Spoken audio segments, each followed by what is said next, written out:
بسم الله الرحمن الرحيم. الفيديو بتاعنا النهاردة بعنوان حسبة بيرما. المثل المشهور عند المصريين كلهم لما حد بيتعصب في مسألة حسابية. ايه سبب المثل ده؟ في قرية مصرية تابعة لمحافظة الغربية اسمها بيرما. البلد دي تعتبر من اشهر البلاد اللي فيها الثروة الداجنة في مصر، يعني هي بتنتج حوالي 40% من الثروة الداجنة في مصر. طبعا البلد دي كان فيها تاني شيخ للأزهر الشريف، الشيخ إبراهيم البرماوي بعد الشيخ محمد الخراشي. وطبعا هي برضو بلد الشيخ المقرئ الشيخ راغب مصطفى غلوش. ايه اللي حصل بقى في القرية دي او السبب ايه؟ كان في ست راحت تبيع بيض، فالسلة بتاعتها مليانة بيض، ففي واحد اصطدم بها وهو ماشي، فالبيض كله اتكسر، فكان عايز يعوضها. فقال لها كان في كام بيضة في السلة.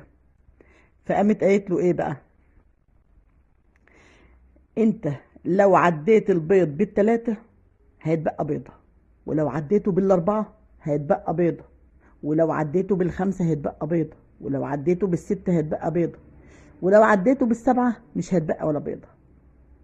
طبعا الراجل ده هو الشخص ده قاعد يحسب، فقعد يحسب لغاية ما تعب من التفكير، وبقت شغله الشاغل ازاي يحل المسألة دي، لغاية ما توصل ان عدد البيض في السلة 301 بيضة. طبعا بس الكلام ده وصل له بعد تفكير طويل، والمقولة دي بقت تتقال للشخص اللي بيجد صعوبة في الحساب.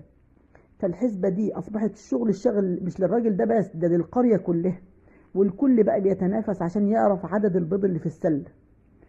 الناس بدأت تتداول القصة دي لغاية في بيرما نفسها، ولغاية ما طلع الموضوع لغاية ايه، محافظة طنطا كلها، محافظة الغربية كلها، وكمان المحافظات المجاورة.